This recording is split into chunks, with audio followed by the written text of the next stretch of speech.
विधानसभा चुनाव 2022 को लेकर आज सभी पार्टियों ने अपने अपने नामांकन भरे और अपनी जीत के बड़े बड़े दावे किए और सरकार बनाने की बात कही। इसी कड़ी में आज जय महाभारत पार्टी द्वारा नकुड़ सीट से नितिन कुमार व रामपुर मनिहारन से ज्योति द्वारा अपना नामांकन किया गया और अपनी पार्टी को जिताकर सरकार बनाने की बात कही। इस बारे में नितिन कुमार व ज्योति ने बताया कि यदि हमारी सरकार बनती है तो गरीब, पिछड़े, असहाय लोगों का उत्थान होगा और बेरोजगारों को रोजगार मिलेगा, विकास की गंगा बहेगी और प्रदेश आत्मनिर्भर बनेगा। नामांकन करने वालों में उनके साथ अजीत सिंह एडवोकेट, राष्ट्रीय सचिव, प्रदेश अध्यक्ष अमित सैनी, पश्चिमी प्रदेश अध्यक्ष संदीप पाल धनकर, कुलदीप चौधरी, आकाश चौधरी, रमेश प्रसाद, विशाल चौधरी, अजीत सिंह के अलावा अन्य लोग भी मौजूद रहे।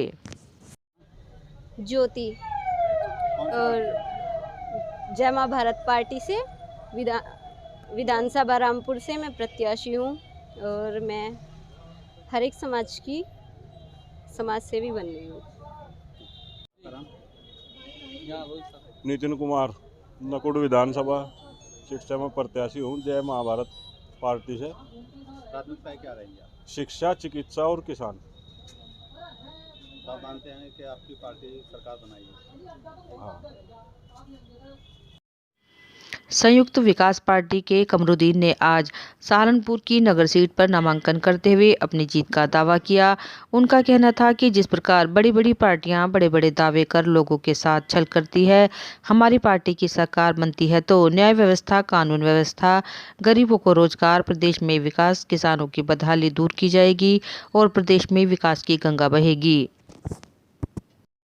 करमुद्दीन। कहाँ से नामांकन किया? नाम ऐसे लड़ेंगे जी, नगर से, खलालमपुर से ही। हाँ, किस पार्टी? ये है जी सहयोग विकास पार्टी। सहयोग विकास पार्टी। हाँ जी। क्या प्राथमिकताएं रहेंगी? बस त्यार रह रही अपना, भाई सबके है नहीं, गरीबों को अपना है जो लोगों ने करा, भाई ये तो है, कोई साइकिल है, कोई। देवबंद विधानसभा सीट इन दिनों चर्चाओं का विषय बन रही है और इसी सीट को लेकर समाजवादी पार्टी में आपसी कलह भी सामने आ रही है और इस सीट पर दो दावेदार अपना दावा पेश कर रहे हैं। इसी उठापटक के चलते आज कलेक्ट्रेट परिसर में समाजवादी पार्टी के टिकट का दावा करते हुए दो प्रत्याशियों ने नामांकन किया, जिसमें सर्वप्रथम माविया अली ने सपा के शीर्ष नेताओं के नेतृत्व में समाजवादी पार्टी के टिकट का दावा करते हुए नामांकन किया और कहा कि आलाकमान ने मुझे यह जिम्मेदारी सौंपी है और मैं समाजवादी के सिंबल पर ही अपना चुनाव लड़ूंगा और भारी मतों से जीतकर देवबंद की विधानसभा सीट को जिताने का काम करते हुए 2022 में समाजवादी पार्टी की सरकार बनाकर अखिलेश यादव को प्रदेश का मुख्यमंत्री बनवाने में सहयोग करूंगा। वहीं इमरान मसूद व जिला अध्यक्ष रागिब अंजुम के नेतृत्व में कार्तिकेय राणा ने भी समाजवादी पार्टी के सिंबल का दावा करते हुए नामांकन भरा। समाजवादी पार्टी एकजुट है उत्तर प्रदेश भारतीय जनता पार्टी की सरकार को बनाने के लिए और समाजवादी पार्टी ने जिस पे भी विश्वास किया सारी पार्टी। मैंने नॉमिनेशन कर दिया, जब वो दावा कर रहे थे तब तक मैंने नॉमिनेशन किया। तो क्या किसानों की आमदनी बढ़ाने की बात करनी है, नौजवान को रोजगार देने की बात करनी है, अशिक्षा को दूर करने की बात करनी है, स्वास्थ्य व्यवस्था को मजबूत कर दे, इस चीज़ की बात करनी है। उत्तर प्रदेश में प्यार का माहौल बनाना है ताकि विकास। उत्तर प्रदेश के अंदर सबसे बड़ा ATS सेंटर खोला 250 बीघे के अंदर और देवबंद में उत्तर प्रदेश के देवबंद में 200 गज के अंदर जो ATS सेंटर खोला गया उसको 2 करोड़ रुपए की लागत से सरकारी पैसे से रैली करा दी। 200 गज के अंदर जो ATS सेंटर खोला गया, ATS सेंटर समाजवादी पार्टी ने 250 बीघे के अंदर खोला। कलेक्ट्रेट पहुंचे देवबंद विधानसभा से AIMIM के प्रत्याशी ने नामांकन दाखिल किया।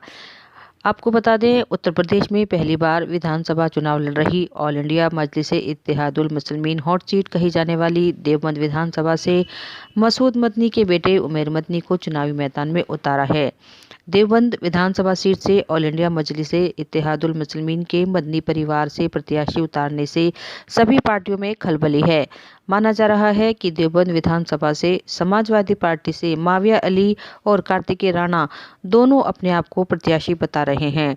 ऑल इंडिया मजलिस इत्तेहादुल मुस्लिमीन के मुस्लिम प्रत्याशी होने के चलते समाजवादी पार्टी को अपनी वोटों का बंटवारा होता नजर आ रहा है, जिसको लेकर समाजवादी पार्टी यह तय नहीं कर पा रही है कि देवबंद विधानसभा सीट पर किस प्रत्याशी को मैदान में उतारे। समाजवादी पार्टी के कार्तिकेय राणा और माविया अली दोनों ने आज नामांकन किया है और दोनों प्रत्याशी होने का दावा कर रहे हैं। कैमरा चल गया अपना बोलना सही बात है। रोल जी, अपना एक बार तारुफ दे दीजिएगा। मेरा नाम उमेर मदनी, मैं देवबंद शहर एक इल्मी शहर से आता हूँ और MIM पार्टी मजलिस इत्तेहादुल मुस्लिमीन देवबंद विधानसभा का उम्मीदवार हूँ मैं। और हमें जो रिस्पांस मिल रहा है पब्लिक से और जनता से, हमें 100% उम्मीद है कि हमारी सीट निकलेगी। और हम ये कहना चाहते हैं कि अभी हमारे मुकाबले अब तक कोई नहीं आया था मैदान में। अभी समाजवादी पार्टी ने अखिलेश जी ने आनन फानन में माविया जी को टिकट किया, जो पहले विधायक रह चुके, और उनको टिकट करने की वजह से उनको इस बात का ख़तरा और डर महसूस हो गया। पहले उन्होंने बिल्कुल मना कर दिया था किसी मुस्लिम कैंडिडेट। कलेक्ट्रेट पहुंचे काजी इमरान मसूद ने देवबंद विधानसभा सीट से कार्तिकेय राणा को बताया पार्टी की ओर से अधिकृत प्रत्याशी। माविया के नामांकन उपरांत कार्तिकेय के साथ कलेक्ट्रेट पहुंचे इमरान। आपको बता दें, सपा नेता काजी इमरान मसूद ने कहा कि देवबंद विधानसभा सीट से सपा की ओर से कार्तिकेय राणा ही प्रत्याशी घोषित किए गए हैं। देवबंद विधानसभा सीट से सपा प्रत्याशी के रूप में माविया अली द्वारा पर्चा दाखिल करने के कुछ देर बाद देवबंद विधानसभा सीट से सपा प्रत्याशी कार्तिकेय राणा के साथ इमरान मसूद कलेक्ट्रेट पहुंचे और पत्रकारों से वार्ता करते हुए सपा नेता इमरान मसूद ने कहा कि पार्टी हाईकमान द्वारा देवबंद विधानसभा सीट से कार्तिकेय राणा को ही सपा प्रत्याशी घोषित किया गया है और वह पार्टी हाईकमान के आदेशों के बाद ही कलेक्ट्रेट पहुंचे हैं। क्या ड्रामा चल रहा है जी? कुछ भी नहीं चल रहा है। कभी किसी का हो रहा है जी, कभी किसी का। देखिए, किसी भी राजनीतिक पार्टी में टिकट मांगने का अधिकार सभी को होता है। जब ये चुनावी प्रक्रिया ख़त्म हो जाएगी उसके बाद सभी लोग समाजवादी पार्टी को जिताने का काम करें, सब लोग पार्टी के लिए मिल के काम किया जाएगा। परसों आपने किया था, आज फिर माविया जी आ गए, अब फिर आप आए हैं। देखिए, मैं दोबारा वही बात कहूँगा, मुझे जो पार्टी ने, समाजवादी पार्टी के हमारे माननीय राष्ट्रीय अध्यक्ष माननीय श्री अखिलेश यादव जी ने और पार्टी के महासचिव माननीय राम गोपाल यादव जी ने जो दिशा निर्देश दिए उसी का पालन करने में यहाँ पर हमारा मुकाबला किसी से नहीं है। हम लोग बहुत भारी मतों से जीत के बाहर निकल आने वाले हैं। देखिए, ये सब कुछ चलता है। मैं दोबारा यही बात कहूँगा, किसी भी राजनीतिक पार्टी में सभी को अधिकार होता है टिकट मांगने का, आवेदन करने का, लेकिन ये लड़ाई सिर्फ उसी दिन तक होती है जिस दिन तक चुनाव आयोग की प्रक्रिया होती है।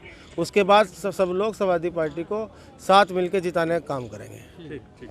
चलो जी इमरान भाई, ये जो आज चल रहा है कि पहले माविया अली जी नामांकन करके गए, अब कार्तिकेय राणा फिर से आए हैं, एक बार पहले किया था, क्या कुछ है इसमें, क्या लग रहा है? देखिए, कार्तिकेय राणा पार्टी के अधिकृत प्रत्याशी हैं और माननीय श्री राम गोपाल जी द्वारा हस्ताक्षरित पत्र अभी हमने जमा करा दिया, जिसको AB फार्म बोला जाता है, जिसमें पूर्व में माविया अली जी को जारी AB फार्म को निरस्तीकरण का और कार्तिकेय राणा के कैंडिडेचर का ऐलान उसके अंदर है, घोषणा उसके अंदर है, वो हमने जमा करा दिया है। और मैं पार्टी के निर्देश पर ही यहाँ पर आया था और कार्तिकेय राणा पार्टी के अधिकृत प्रत्याशी हैं, इसके अलावा कुछ नहीं।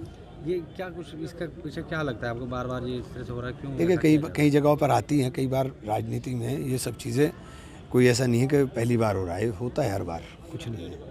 इससे लगता है कि कुछ जो आपका देवबंद क्षेत्र है वहाँ कुछ चुनाव में बहुत भारी मतों के साथ चुनाव जीतेंगे भाई, कैसी आप बात कर रहे हैं? बहुत भारी मतों के साथ चुनाव जीतेंगे। तो कब तक तय हो पाएगा कि तय हो गया? हो पाएगा क्या मतलब, तय हो गया। पार्टी की तरफ से निर्देश प्राप्त हो गए, AB फार्म जो C फार्म हमने जमा करा दिया, तो उसमें कोई तय करने की तो गुंजाइश ही नहीं है। अब कहाँ तय करने का टाइम रह गया? अब तो पार्टी ने जो निर्देश दिया ना था, जो तय करना था तय कर भेज दिया। तो आपको लगता है जैसे माविया जी का अगर कैंसिल होता है तो लगता है आपको कि वो आपको नुकसान? सबको मना लेंगे यार, क्यों किसी को नाराज रखेंगे, सबको मना लेंगे, इसमें क्या बात हो गई? हम भी तो नहीं चुनाव लड़ रहे। अब क्या बात है कि हम चुनाव ना लड़े तो क्या पार्टी को ना लड़ाएं?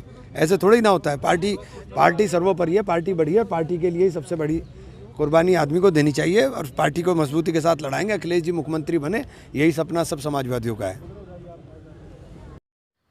कलेक्ट्रेट पहुंचे सपा विधायक एवं नगर विधानसभा से सपा प्रत्याशी संजय गर्ग ने लगाए सत्ता पक्ष पर फर्जी वोट बनाने के गंभीर आरोप। डीएम को सौंपा शिकायती पत्र। आपको बता दें, सपा विधायक एवं नगर विधानसभा से समाजवादी पार्टी के प्रत्याशी संजय गर्ग ने प्रशासन पर सत्ता को फायदा पहुंचाने के गंभीर आरोप लगाते हुए कहा कि वोटर लिस्ट में बड़ी घालमेल की गई है। हजारों फर्जी वोट, एक ही नाम से कई वोट बनाए गए हैं, जो अलग अलग मोहल्लों में दर्शाए भी गए हैं। विधायक संजय गर्ग ने जिलाधिकारी को ज्ञापन के माध्यम से अवगत कराने के साथ ही चुनाव आयोग को भी शिकायती पत्र भेजा है। सहारनपुर विधानसभा 3 के वोटर लिस्ट को सर्चेबल मोड पर डालकर हमने उसका शुद्धिकरण करने की कोशिश करने का काम किया तो पता चला 5158 मतदाता ऐसे हैं जिनका नाम, जिनकी पिता का नाम वल्दियत और जिनकी उम्र 1 है, वो एक ही इंसान के वोट कई बूथों पर, अलग अलग बूथों पर, अलग अलग पोलिंग स्टेशनों पे मेंशन है, जिसे फिजिकली करना मुश्किल था। Kamal Nath versus election commission of India में 2018 के सर्वोच्च न्यायालय ने भी ये निर्णय दिया था कि कोई भी वोटर लिस्ट के शुद्धिकरण करने के लिए सर्चेबल मोड में ले जाकर इन चीज़ों को निकाल सकता है। ये जिम्मेदारी कायदे में BLOs की थी। जब ये सर्वेक्षण चल रहा था तो उस बात का प्रॉपर निरीक्षण नहीं किया गया और लापरवाही के साथ सत्ता में रहती हुई पार्टी को फ़ायदा देने का काम किया गया। भारतीय जनता पार्टी के बड़े बड़े नेताओं के नाम 4 जगह इस तरह वोटर लिस्ट में पाए गए। निश्चित रूप से इस बात का प्रोटेस्ट आज हमने जिला निर्वाचन अधिकारी को किया है और हम इलेक्शन कमीशन ऑफ इंडिया और स्टेट इलेक्शन कमीशन को भी इस बारे में सूचित कर रहे हैं। यहाँ जो भी पर्यवेक्षक आए हैं उन्हें भी हम लोग सूचित करने का काम करेंगे कि इन लोगों को मतदान ना दिया जाए। 5165 में मतलब लगभग 2500 वोट फर्जी है। एक मतदाता का एक ही जगह जहाँ सही मत है। थाना मंडी वासियों ने आज नगर मजिस्ट्रेट को एक मांग पत्र सौंपा और मांग की कि थाना मंडी क्षेत्र में कुछ गरीब लोगों व व्यापारियों पर गलत ढंग से 107 व 116 की कार्रवाई की गई है और इन लोगों का वहां पर किसी प्रकार का कोई राजनीतिक दल से कोई लेना देना नहीं है और सब लोग छोटा मोटा व्यापार करते हैं। उनका आरोप था कि बिना जांच किए गए इस प्रकार की कार्रवाई गलत है। उन्होंने इसको हटाने की मांग की। ज्ञापन देने वालों में मुख्य रूप से अफजल, मोहम्मद आसिफ, जमशेद, आरिफ अजमल, इसरार, बुरहान, फैजल, जुबेरी, सगीर अहमद आदि लोग मौजूद रहे। आपका क्या नाम है, क्या समस्या और कहाँ पर आप आए हैं ये बताइए। हम कलेक्ट्रेट में आए हैं, सिटी मजिस्ट्रेट साहब के यहाँ। इसरार अहमद मेरा नाम है और हमारे थाना मंडी के इंचार्ज ने हमारे नाम बेकसूर लिख दिए 107-16 में, जो इलेक्शन के विषय पे वो मुचल के होते हैं, जबकि हमारा कोई सियासत से कोई ताल्लुक़ नहीं। बाप का भी नाम, बेटे का भी नाम और बहुत सारे व्यक्तियों के महल्ले में कम से कम 30-32 आदमी हो गए। उन लोगों के भी नाम दे दिए जो हार्ट पेशेंट हैं। लिहाजा हम आप ये विज्ञापन सिटी मजिस्ट्रेट को सौंप रहे हैं, इसमें से हमारे नाम काटे जाएं। नकुड़ विधानसभा क्षेत्र में एक पार्टी की हो रही जनसभा में जब जय श्री राम के नारे लगे तो वहां बोल रहे पूर्व मंत्री को यह नागवार गुजरा और उन्होंने भगवान श्री राम के जय घोष को रुकवाते हुए बोला कि वह हमारे दिल में बसे हैं, लेकिन नारे लगाने वालों को संबोधित करते हुए कहा कि इस प्रकार के नारे लगाकर यहाँ माहौल खराब ना करें और उनको चेतावनी भी दी कि यदि भाजपा की सभा होगी तो हम भी अपने कार्यकर्ता भेज के वहाँ कुछ और नारे लगवा सकते हैं। उन्होंने उनको रोक दिया। यह वीडियो वायरल होने के बाद पूरे क्षेत्र में एक चर्चा का विषय बनी हुई है और लोगों की इस वीडियो पर अलग अलग प्रतिक्रिया आ रही है। हिसाब से कि वे अपने विचार रखेंगे माननीय मंत्री जी।